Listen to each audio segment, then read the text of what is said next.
Hermano, muy buenos días. Un saludo aquí desde California a todos ustedes. Tengo las 8 de la mañana con 4 minutos. Hoy día es junio 8 del 2025. Hoy día entonces vamos a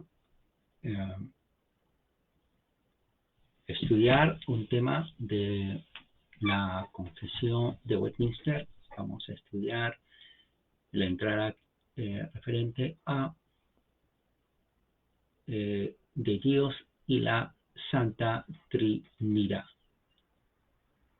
Okay. Es Dios y la Santa Trinidad, y para esto vamos a primeramente hacer una oración. Quiero leer un salmo primeramente con ustedes. Voy a usar la versión de la Chiste es una vida antigua que tengo, que siempre lo he usado para estudios bíblicos, predicación, así que está súper usado.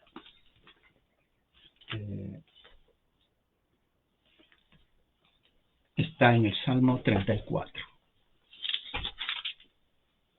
Salmo 34 son 22 versículos. Si usted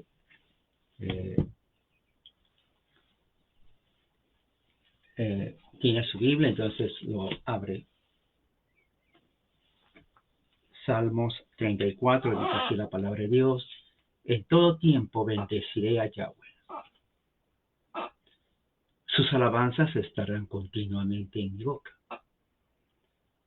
En Yahweh se gloriará mi alma.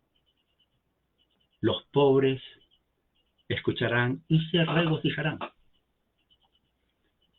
Magnifiquen a Yahweh conmigo y exaltemos a una su nombre. Busqué a Yahweh y él me respondió y me libró de todas mis angustias. Miren a él y pongan su confianza en él, y sus rostros no serán confundidos. Este pobre clamó a él y él lo escuchó y lo libró de todas sus aflicciones. La hueste de ángeles de Yahweh está alrededor de los que lo reverencian y los libran. Prueben y vean que Yahweh es bueno, dice así. Dichoso todo aquel que pone su confianza en Yahweh. Los ricos se hicieron pobres y padecieron hambre, pero los que buscan a Yahweh no carecerán de bien alguno.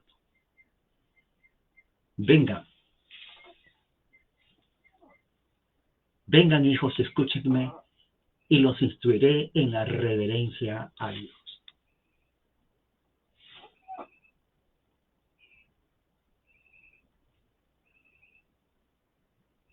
¿Quién es el hombre que desea vida y anhela ver días buenos?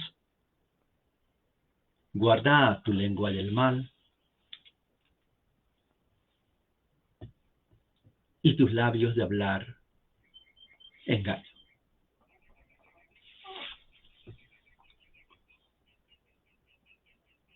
Apártate del mal y haz el bien, busca la paz y síguela. Los ojos de Yahweh están sobre los justos y sus oídos están atentos a él. El rostro de Yahweh está contra los malvados, para borrar su memoria de la tierra. Claman los justos y Yahweh los escucha y los libra. Cercano está Yahweh a los contritos de corazón y salva a los humildes de espíritu. Salva a los humildes de espíritu. Muchas son las adversidades del justo, pero de todas ellas lo librará Yahweh. Él preserva todos sus huesos para que ninguno de ellos sea quebrado. La maldad da muerte a los impíos, los que aborrecen al justo perecerán. Yahweh redimirá el alma de sus siervos y no será condenado ninguno de los que confíen en él. O sea, lo que dice el versículo 22 es todos aquellos que son los escogidos de Dios. no serán condenados. Ninguno que tiene fe en Jesucristo, es lo que está diciendo. Porque el Antiguo Testamento, el Antiguo Pacto, se cumple en Jesús, en Jesucristo. Así que en Jesucristo nosotros estamos con la seguridad de la salvación, por la fe en Jesús. Ese es el Salmo 34, si alguien acaba de entrar y no sabe. Salmo 34, estoy leyendo la versión de la Pechita. Si usted ve que es diferente en la tradición.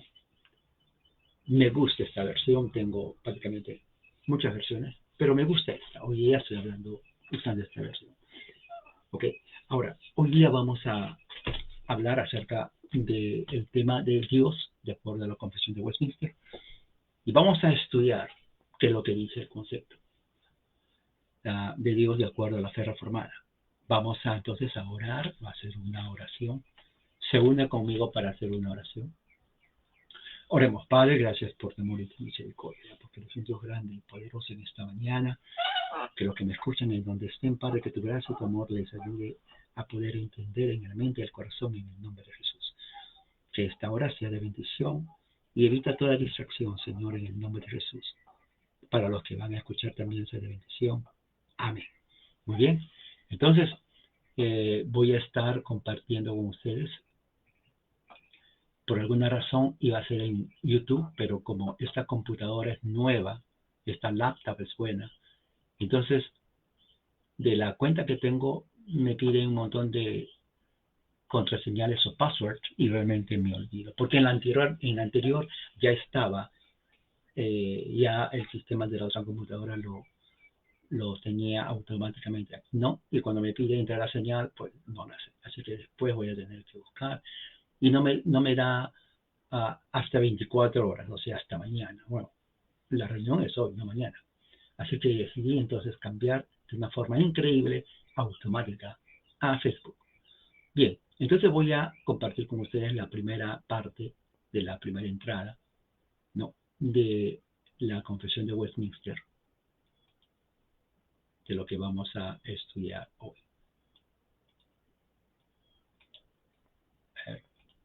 Ahí está. Bien. Saludos a los que nos están entrando, a nuestra hermana Alma y a nuestra hermana María Teresa. Bien, dice así la Confesión de Westminster, ustedes me pueden seguir ahí. Dice, hay un solo Dios vivo y verdadero, quien es infinito en su ser y perfección. Dice esto. No. Un espíritu purísimo, invisible, sin cuerpo, partes o pasiones. Es inmutable, es inmenso, es eterno, incomprensible, todopoderoso, sapientísimo, santísimo, totalmente libre y absolutísimo. Hace todas las cosas según el consejo de su propia inmutable y justísima voluntad para su gloria. Ahí vamos a quedarnos un rato. Y vamos a otra vez a leerlo, pensando, meditando en cada frase, meditando en cada sustantivo, en cada verbo, ¿no? En cada concepto de lo que los teólogos de Westminster pusieron en cuanto a Dios. Y dice así, hay un solo Dios, o sea, no somos, como dicen los que están en contra de la Trinidad, que adoramos a tres dioses, no, un solo Dios. Ese Dios es vivo y verdadero, quien es infinito en su ser y perfección. Es purísimo, es invisible, sin cuerpo, ¿no? A veces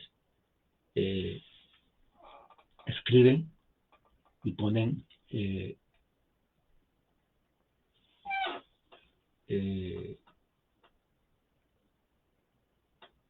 Dios tiene un cuerpo. No, no tiene cuerpo, o sea, físico. No tiene partes y es un Dios que no está sujeto a pasiones humanas. Es muy importante que se tenga en cuenta. Por eso esta sección de la Confesión de Westminster es bueno memorizarla. Dice, es inmutable, es inmenso, es eterno, incomprensible. ¿Ok? Es inmutable, es inmenso, es eterno, incomprensible, todopoderoso, sapientísimo, o sea, es un ser sabio,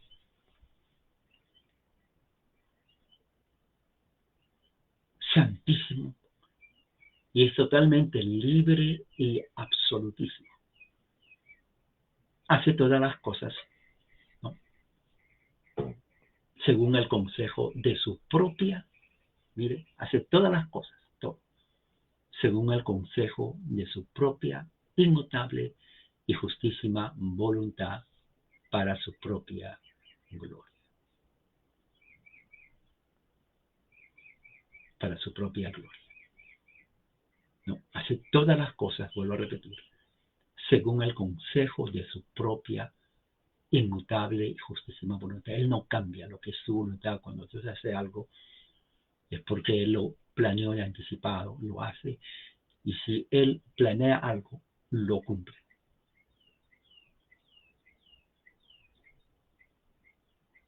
Luego voy a poner la última parte. Aquí también lo voy a compartir.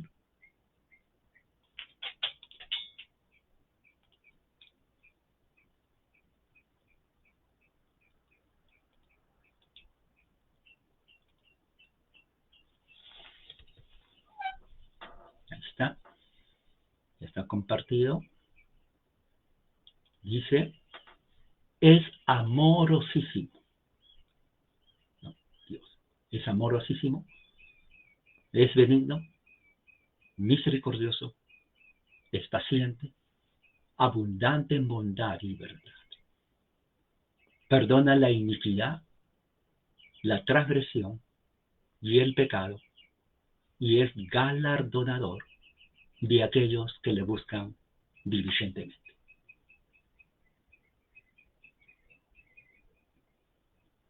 Además, es justísimo y terrible en sus juicios, que detesta todo pecado y que de ninguna manera declarará como inocente al culpable. Vamos a leerlo otra vez, despacio. Es amorosísimo, benigno, misericordioso, paciente, abundante en bondad y verdad, perdona la iniquidad,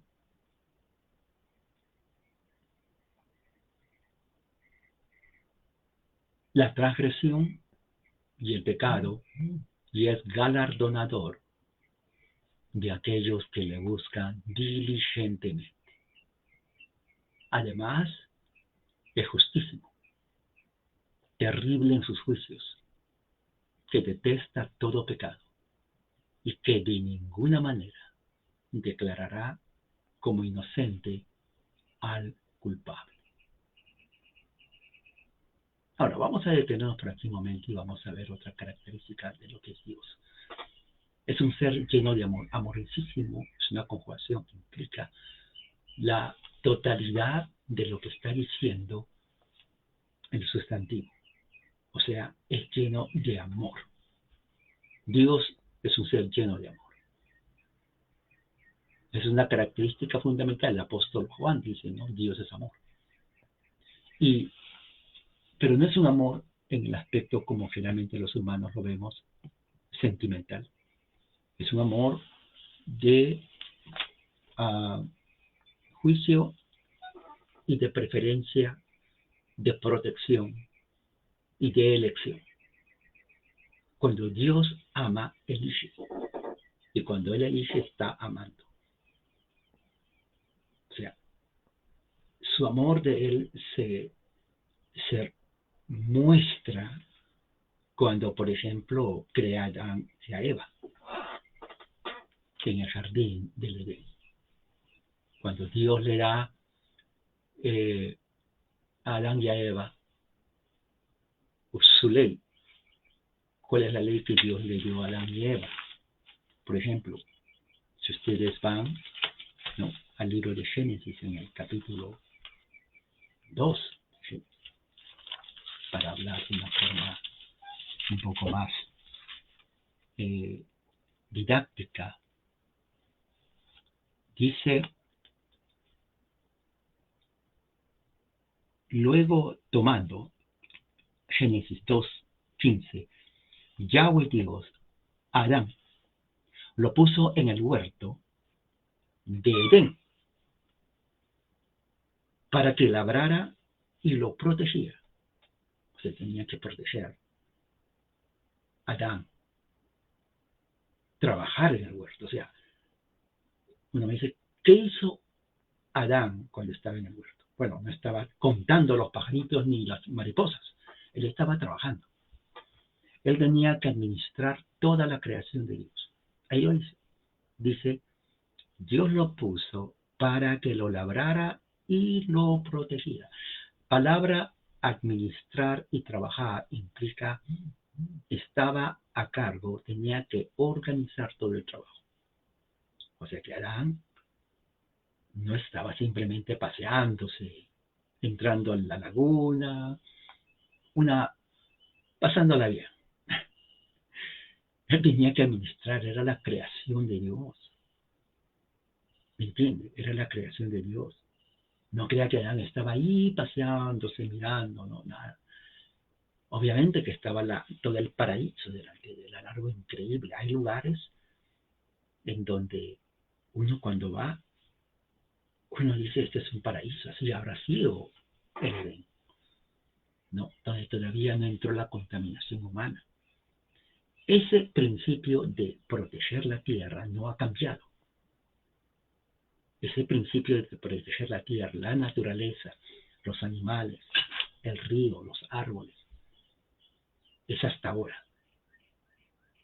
O sea, el creyente tiene que proteger a los animales, a la naturaleza, a los árboles, al medio ambiente, porque aquí es donde vivimos. No podemos nosotros, de acuerdo al mandato bíblico, destruir lo que Dios nos dio. ¿Quién va a ir a un río donde está contaminado? ¿Quién va a comer el fruto de un árbol cuando está contaminado?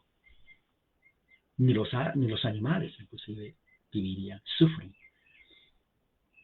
Entonces Dios le dijo, tú vas a proteger, vas a administrar mi creación. 16, y Dios le dijo a Adán, de todos los árboles del huerto comerás, pero del árbol del conocimiento del bien y del mal, de él no comerás, porque el día que comas vas a experimentar la muerte, dice en el idioma siríaco, vas a experimentar la muerte. Entonces vemos que todo lo que Dios le dice, esta es la ley que Dios le dio a Adán, lo hace por amor, no lo hizo porque Dios es malo, lo hace por amor. Es benigno. Dios le hizo al advertirle, está siendo un Dios lleno de bondad, misericordioso, porque después de la caída Dios provee un medio para que el hombre tenga la redención, que es en Cristo, paciente, ¿no? Antes que venga el diluvio, Dios le dio al hombre 120 años para que se arrepienta, ¿no? Es abundante en bondad y verdad. Él perdona la iniquidad, la transgresión y el pecado, y es galardonador de aquellos que le buscan diligentemente. Ese es el Dios que tenemos nosotros. Además, es justísimo, terrible en sus juicios, porque viene un juicio. O sea, el juicio de Dios en este momento está como restringido, porque va a venir el juicio de verdad. Lo que vemos ahora, violencia, por ejemplo, que en Los Ángeles hay violencia de gente que odia la ley de Dios. Toda esta gente que destruye, que mata, que viola, que quema, que se burla, son de la semilla de la serpiente. Así como hubo un Caín, así como hubo un Abel, y Caín mató a su hermano. Eso viene a ser la forma representativa de la humanidad. El malo mata al bueno. Eso es así. El malo destruye. El malo se rebela contra la autoridad de Dios y también la autoridad humana. El malo no le importa ver el sufrimiento del bueno, o de los inocentes, o de los inválidos, o de los indefensos. Simplemente mata. Y eso está en todas partes. En algunas partes más que otras. Cuando no hay justicia, la maldad reina. Eso es así. Y aun cuando hay justicia, la maldad quiere reinar. Entonces se le tiene que restringir. Ese es el mundo donde estamos viviendo. Y así va a ser por los próximos 1000 años. Porque Jesús todavía no va a venir todavía. Falta mucho para que venga. Tal vez unos 1000 años más. Pero nosotros no estaremos acá. 20 años más, muchos estaremos dormidos. No estaremos acá 20 años ya. Pero mientras estemos acá, no, mientras estemos respirando con vida, entonces debemos nosotros, como dice la palabra, la Escritura, servir a Dios, como Pablo decía, prosigo la meta al premio del supremo llamamiento en Jesucristo. Él dijo así. Entonces tenemos que nosotros ser así también. De ninguna manera declarará como dicen del culpable. Vamos a ver unos versículos. El Deuteronomio, vamos a ver, capítulo 6, versículo 4. Voy a ponerlo acá.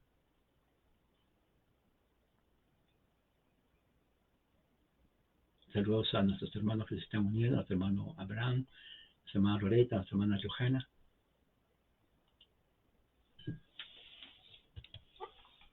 Dice Deuteronomio, capítulo 6, versículo 4, dice, escucha, oh Israel, el Señor nuestro Dios, el Señor uno es. Se está en Deuteronomio, el libro número 5 del Pentateuco. 6:4 dice, escucha Israel, Yahweh, nuestro Dios Yahweh uno es. Ahora, si leemos del versículo 1, para que tengamos un contexto, dice así, estos son los mandamientos, leyes y estatutos de Yahweh, su Dios, me ordenó que les enseñara. Porque acaso los que enseñan, estoy leyendo la versión peshita, siríaca. O sea, está así porque lo usé por muchos años. He viajado con esta Biblia a todos los lugares, arriba y abajo. Este y oeste, norte y sur. Así que está con una unción sobrenatural. Bien, entonces, Deuteronomio capítulo 6, versículo 1, dice, su Dios me ordenó que les enseñara para que pongan por obra la tierra a la cual entran a tomar la posesión. Ya voy diciendo al pueblo de Israel, porque iban a tomar la tierra prometida. Recuerde usted eso, la tierra prometida. Y dice versículo 2, para que reverencien a Yahweh, su Dios, guarden todos sus mandamientos, sus leyes, sus juicios, los cuales yo te ordeno a ti y a tu hijo y a tu nieto todos los días de tu vida para que sean prolongados tus días. Qué hermosa promesa del Señor. Qué hermosa promesa del Señor, hermanos. Vean, ella es lo que se llama teología del pacto. Porque la teología del pacto tiene que ver, con las promesas que Dios le dio a Abraham en el capítulo 12, capítulo 15 y capítulo 17 de Génesis. Y la teología pactual tiene que ver no individual, sino la familia. Este es el fundamento teológico y pactual del bautismo pactual que involucra al padre y a los hijos. Los hijos son bautizados para que entren al nuevo pacto en Cristo. Porque el mandato no solamente es para los padres, el mandato es para los hijos. Si el hijo no está bautizado en el pacto, entonces él no puede entonces ellos ser parte de las bendiciones pactuales. Entonces, para que sean parte de las bendiciones, ellos tienen que ser introducidos al pacto. Por eso que este mandato de Deuteronomio, capítulo 6, dice, los cuales yo te ordeno a ti, ¿ve? Y a tu hijo. Mire, a ti y a tu hijo. Y dice, y a tu nieto, o sea, a los hijos de tus hijos. No se puede escapar. Entonces, uno bautiza al niño, no porque lo inventó Pablo VI, el Papa Pablo VI, Juan XXIII, Benedicto XVI, o tampoco el nuevo Papa, que se llama León XIV, o León XIV, en inglés es Leo XIV. Esto viene de tiempos apostólicos. Apostólicos. Entonces, ya que la fe en Cristo es una religión pactual, la fe de Abraham, somos hijos de Abraham, porque como dice Pablo, los que son de fe en Cristo son hijos de Abraham. Tiene que leer su Biblia. Hoy día el Señor, le recomiendo, le exhorto que se pare al menos una hora. O sea, al menos significa lo mínimo, lo cual implica que usted puede leer 5 o 6 horas. De veras, no estoy bromeando. Yo me la paso leyendo la Biblia todo el día. Tengo cantidad de Biblias pequeñas, Antiguo Testamento, Nuevo Testamento, inglés, español. ¿Y por qué? Porque la mente humana es una esponja. El niño tiene su cerebro como una esponja. Entonces el niño cuando es sumergido a música, lenguaje, el niño absorbe un 100%. A medida que uno va creciendo, va perdiendo esa capacidad y va bajando de 100 a 80. ¿Eh? A medida que va creciendo, 80, 70. Ya no es como antes. 70 comienza a crecer ya 50. Ya cuando llega a 50 la cosa está como que, a ver, ¿qué pasa aquí? Me olvidé, ¿dónde dejé esto? Porque ya el cerebro pierde su elasticidad. Eso se llama la plasticidad neurótica, perdón, neurológica, no neurótica. La plasticidad neurológica tiene que ver con la capacidad de las neuronas del ser humano de poder adaptarse a los cambios de la edad. Una persona, digamos, de entre 50, 60, 70, 80 años, ya comienza a ver efectos en su memoria que ya no es la que cuando tenía, por ejemplo, 15 años. O sea, no pierde totalmente, pero cuando hay una degeneración neurológica, en donde vienen problemas que tienen que ver con Alzheimer, ¿no? Y otros problemas de la memoria, va perdiendo la conciencia al punto en donde ya las neuronas se secan como una raíz de un árbol. Y sí, igual. Y cuando ya se seca, no hay vida. Y cuando no hay vida, se muere. Entonces, la mejor forma de poder nosotros mantenernos mentalmente activos es leyendo. Cuanto más lee, es como que usted va al gimnasio y comienza a levantar, ¿no? Pesas. Entonces los músculos, la sangre, comienza a recibir oxígeno.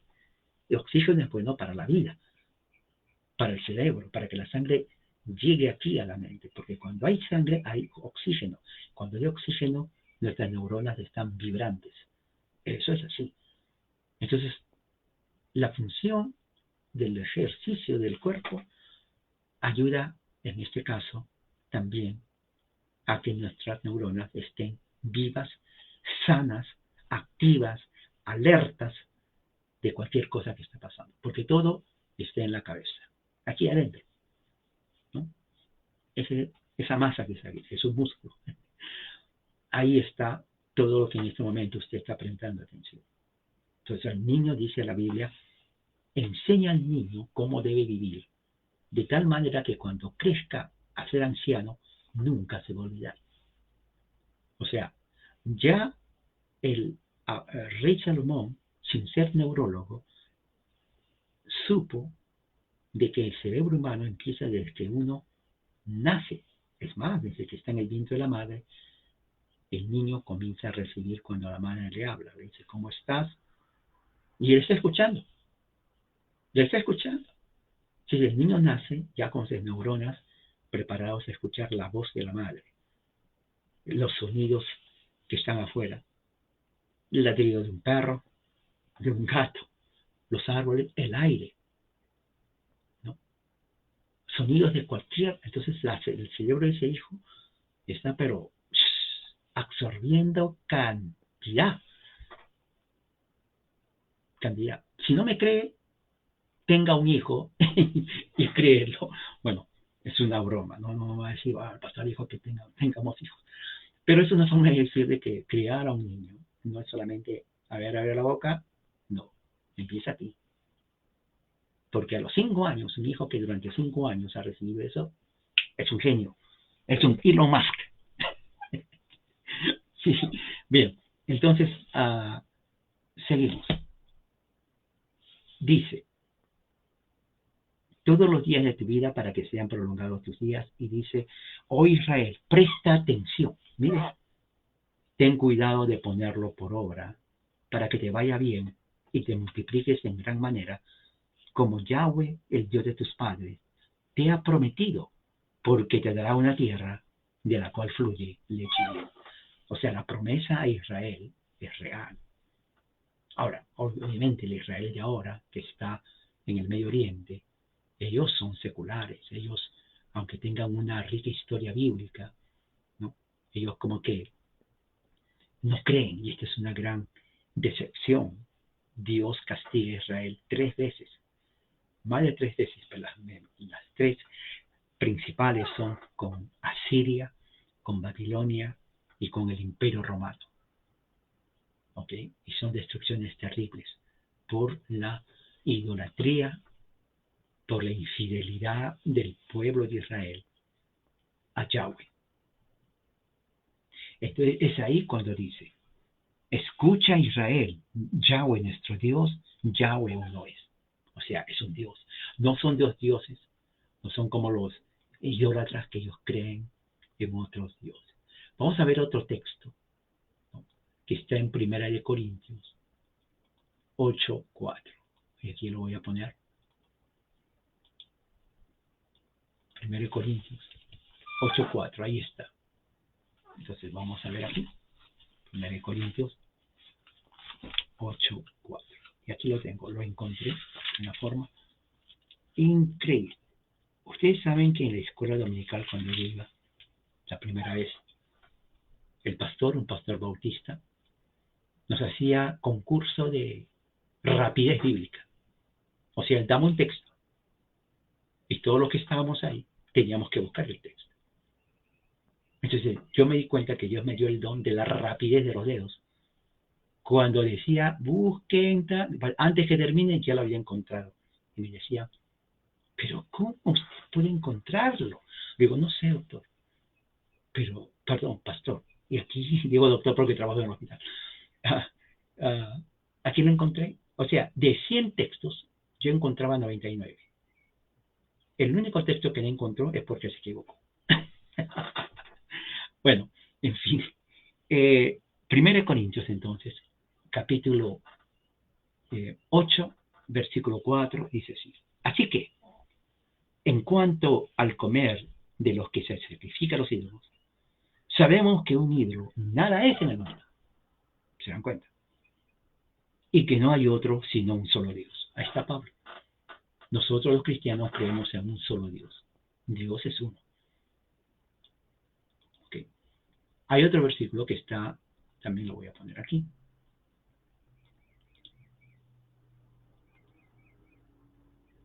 Está en, vamos a ver, primera de Tesalonicenses, es 1:9. A ver, ¿dónde está Tesalonicenses? 1:9. A ver.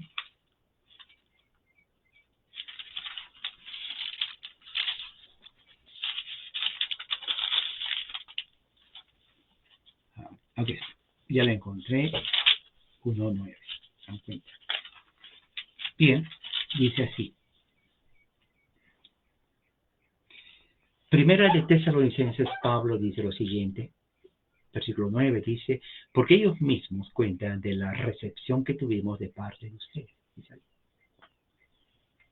de cómo se tornaron de la adoración de ídolos a Dios, para servir al Dios vivo y verdadero. O sea, Dios no solamente es único, sino es verdadero y vivo. O sea, no servimos a un Dios muerto, servimos a un Dios vivo y verdadero. Pueden subrayar ese texto que yo tengo aquí. A ver, ¿dónde está mi? Oh, aquí está. Ahora tengo el marcador rosado. No sé dónde puse el marcador amarillo. Paro perdiendo. ¿Será que mi memoria ya no es de 15 años? Bueno, eso lo hablamos después. En fin, encontré. Primera de Tesalonicenses 1:9 dice, voy a volver a leer, porque ellos mismos cuentan, ¿no? Ellos mismos cuentan de la recepción que tuvimos. Bueno, aquí el texto que puse, la versión es de la Biblia de las Américas, dice, porque ellos mismos cuentan de nosotros la manera que nos recibisteis y cómo os convertisteis de los ídolos a Dios para servir al Dios vivo y verdadero. ¿Se dan cuenta? ¿Listo? Voy a subrayarlo acá. Muy bueno. Dios vivo y verdadero. Entonces nosotros creemos en un Dios vivo y verdadero. Otro texto más. Está en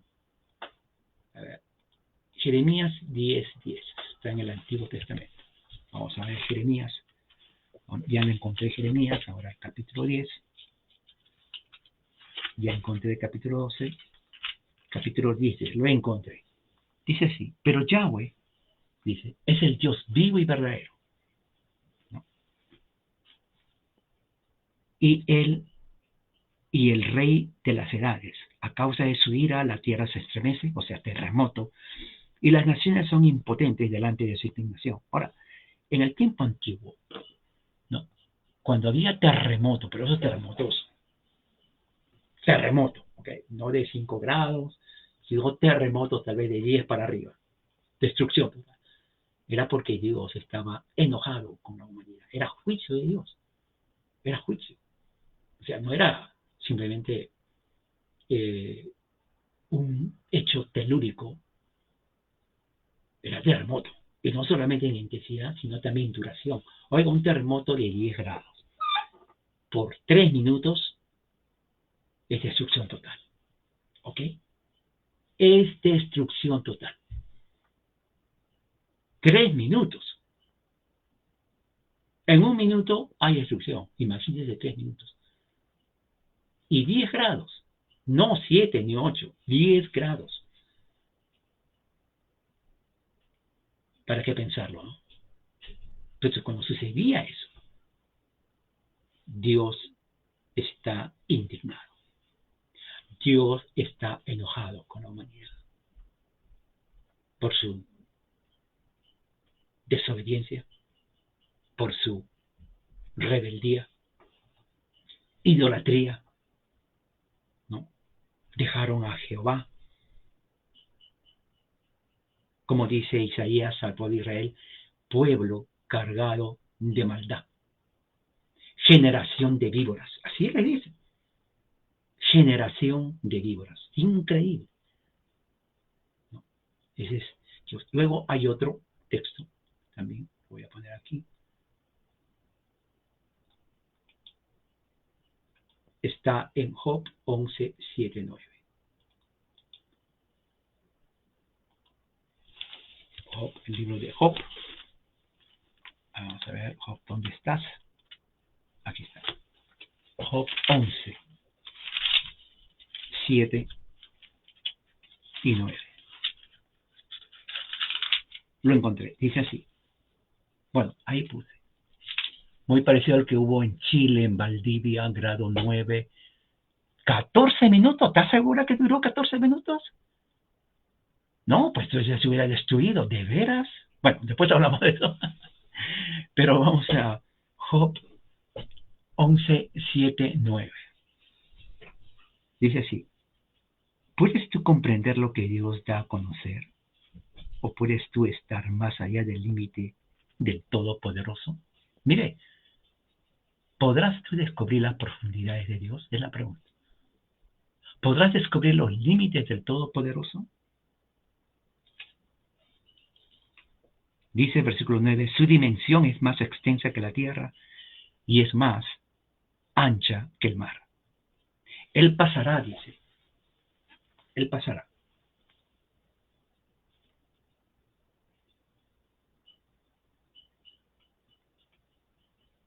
Y aprisionará y reunirá. ¿Quién lo haría que se retractara? porque Él es el que sabe cuándo llegó a ser el tiempo. Mira la iniquidad y la considera. Este texto de Job es muy, pero muy importante. Me gusta a mí. Es 11, vamos a ver. Lo voy a poner, lo voy a buscar a ver, en español de España. Aquí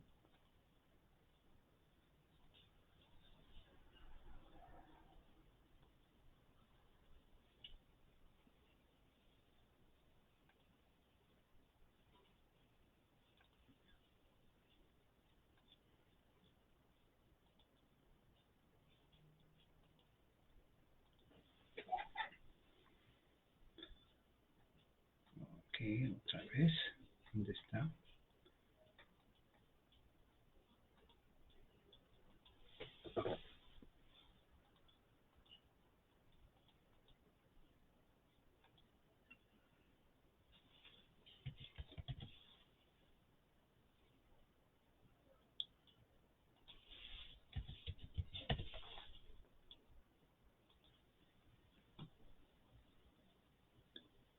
Ok, a ver.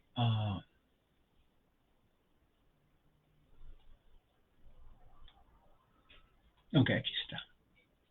Lo voy a copiar, lo voy a pegar. Job, capítulo 11. Aquí está. Es el 7. A ver, ¿de cuánto? Sí, del 7 hasta el 11. Bueno, dice así, dice, ¿podrás tú descubrir las profundidades de Dios? ¿Podrás descubrir los límites del Todopoderoso? Altos son como los cielos. ¿Qué puedes tú hacer? Más profundos son los que el Seol.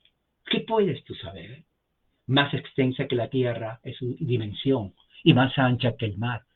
Si él pasa o encierra o convoca una asamblea, ¿quién podrá impedir? Nadie, exactamente. Porque él conoce a los hombres falsos y ve la iniquidad sin necesidad de investigar. O sea, el hombre investiga porque no sabe. Dios no, él sabe lo que hay en el hombre. Él sabe lo que está en su cabeza. Él nos conoce a la raza humana. O sea, a Dios no le podemos engañar. Entonces, es el hombre que en su limitación tiene que investigar, tiene que ver, tiene que buscar, porque no sabemos, somos ignorantes, nosotros los hombres. Lo poco que sabemos es porque hemos aprendido y hemos investigado. Pero Dios no tiene que investigar nada. Él no tiene que estudiar, porque Él es Dios, por definición, Él sabe todo. O sea, no hay nadie quien le enseñe. ¿Cómo le vamos a enseñar a Dios? Decirle, oye Dios, mira que no. ¿Cómo se le va a reclamar peor? ¿No? Es como un niño de 1 año le reclama a la mamá. Mamá, ¿por qué no me compraste? ¿No sabes que tú que yo soy de 1 año y tengo que jugar? O sea, aunque a veces los niños tienen razón, pero mi punto es, Dios es todopoderoso, ¿no? Es todopoderoso el Señor. Otro texto también que quiero compartir está en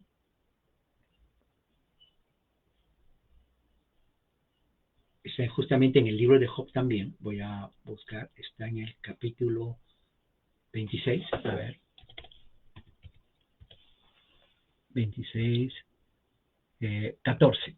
Y aquí lo voy a pegar con ustedes. Lo voy a pegar, copiar y pegar. Aquí está, lo voy a poner.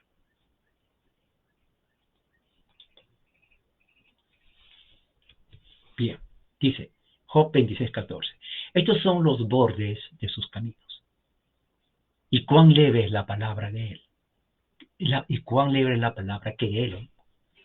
Pero su potente trueno, ¿quién lo puede comprender? ¿Se dan cuenta? O sea, las reacciones naturales, ¿no? Todos los fenómenos naturales, trueno, relámpago, terremoto, torrenciales, huracanes. Aquí en Oklahoma hay huracanes terribles, ¿no?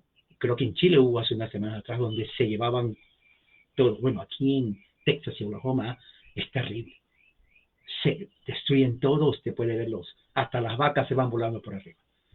Deja destrucción completa. Todo eso en el pasado lo veía como Dios hablando. ¿Ok? Dios hablando. Eso era símbolo de que Dios está enojado con la raza humana, especialmente con Israel. ¿No? Especialmente con Israel. Un terremoto, un huracán, tormenta, ¿no? Todas esas cosas eran juicio de Dios. Ahí está, juicio de Dios. Cuando Dios dice, por ejemplo, Mateo 24, y verán, ¿no? El cielo se oscurecerá, la luna no dará su resplandor, las estrellas caerán, y todo eso es un lenguaje que implica juicio, juicio. Y muchos he escuchado cuando hay esas cosas en los países, lo catalogan como juicio para esa nación, ¿no? Lo cual, desde el punto de vista científico, no lo aceptan, porque ¿cómo va a ser Dios mandando juicio así? ¿No? Esas son cosas que pasan, ya sería un Dios malo, dicen así, ¿no? Juzgan inclusive. Pero desde el punto de vista bíblico, ellos lo interpretan como juicio de Dios. Sí, juicio de Dios. Ahora, la pregunta es, ¿fue juicio solamente ahí? ¿O cada vez que hay un terremoto es juicio? Es una buena pregunta para ir más adelante a debatir si eso no es, cuándo es y cuándo no es, y quién decide cuándo es y cuándo no es. En fin, hay otro pasaje antes de terminar. Está en Juan 4, 24. Es un texto muy conocido. Vamos a ponerlo. A ver. Aquí está. Dice así: Dios es espíritu, y los que lo adoran deben adorar en espíritu y en verdad. ¿Ok? Donde de las palabras CAD son notas a la parte que está al pie de la versión. Pero el tema es, Dios es espíritu. Y los que lo adoran deben adorar en espíritu y en verdad. O sea, Dios nadie lo ve. Dios no tiene cuerpo como un ser humano. Dios es un ser espiritual. Y cuando nos acercamos a Él, en oración, en adoración, tiene que ser en ese mismo nivel, en espíritu y en verdad. ¿Ok? En espíritu y en verdad. Así que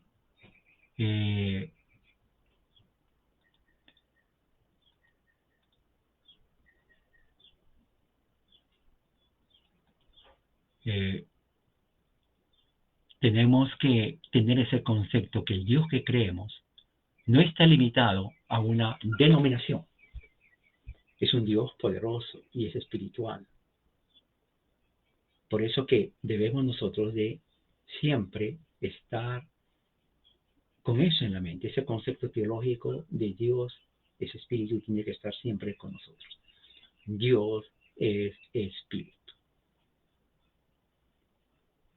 ¿No? Interesante, porque hoy día, por ejemplo, día del Señor, hay miles, millones de cristianos en todas partes del mundo, dependiendo de las horas también, ¿no?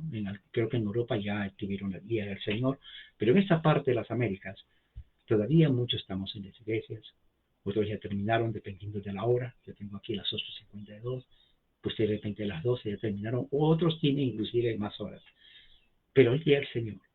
Entonces, al acercarnos a Dios, hay que pensar que estamos yendo con un ser todopoderoso, espiritual, y es ahí donde el aspecto espiritual del hombre se desarrolla, cuando acercamos a Dios, escuchando su palabra, ¿no? Leyendo la Biblia.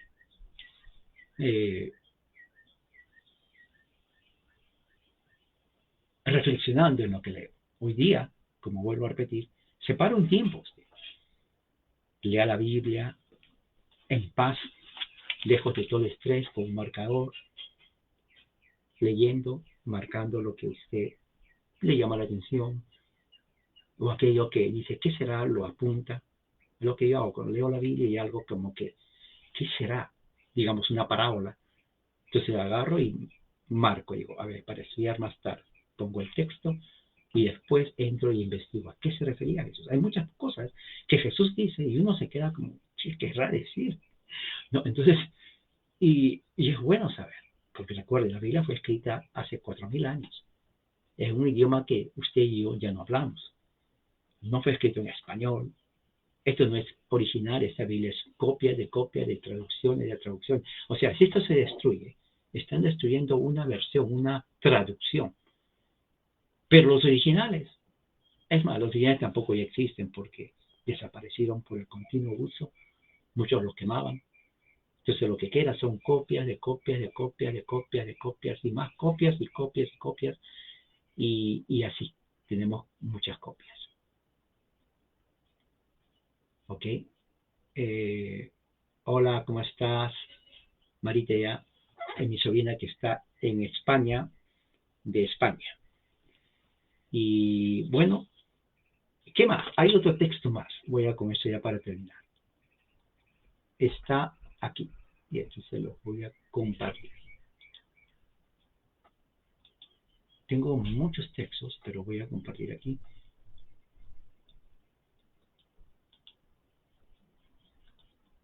Ok. No, esto no. Vamos a ver.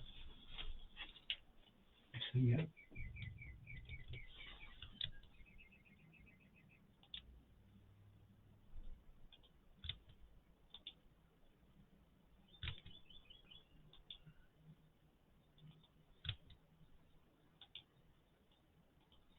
Ok, aquí está. Primera de Timoteo 1:17 dice, por tanto, al Rey eterno, inmortal. Mire, aquí también lo dice.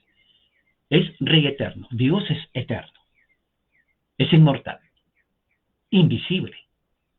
Único Dios. Mire, a Él sea honor y gloria por los siglos de los siglos. Amén. Interesante, ¿no?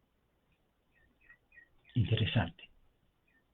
Por tanto, al Rey eterno, inmortal, invisible, único Dios, a Él sea honor y gloria por los siglos de los siglos. Amén. Voy a ver cómo dice aquí esta versión de la pesita. 1 Timoteo 1:17. Aquí lo tengo. Dice, por tanto, al Rey de las edades, mire, aquel que es incorruptible, mire, e invisible, al único Dios, sean la honra y la gloria eternamente y para siempre. Amén. Eso me gusta. Me gusta esta versión también como pone, diferente, ¿no? Dice, por tanto, al Rey de las edades, aquel que es incorruptible e invisible, al único Dios sean la honra y la gloria eternamente y para siempre. Amén. Así que con esto yo quiero terminar hoy. Primera de Timoteo 1:17, yo creo que es un texto muy bueno. Un texto que justamente es bueno para meditar, reflexionar hoy día. Entonces, con este texto vamos a orar para terminar. Padre Santo, gracias por tu amor y tu misericordia, porque reconocemos que eres el Rey de las edades. Eres incorruptible, eres invisible, eres único Dios. A ti sea la honra y la gloria eternamente y para siempre. Amén. Hermanos, que la gracia del Señor sea con todos ustedes hoy día, el Señor, y que Dios los guarde y aprovechar el tiempo que queda. En el nombre de Cristo. Amén.